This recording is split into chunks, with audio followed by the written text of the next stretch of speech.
யானை குளிக்க வைப்பாங்களோ இந்த இடம்.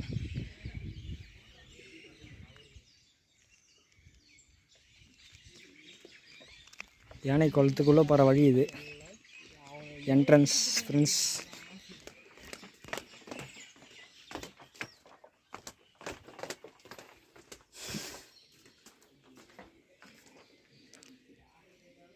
குரங்குங்களாம் ஆயா தூங்குதுங்க.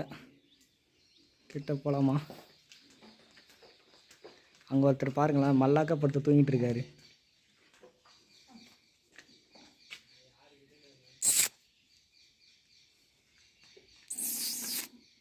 ஒரு ரெஸ்ட் எடுத்துருக்காங்க, நம்ம டிஸ்டர்ப் பண்ணக்கூடாது.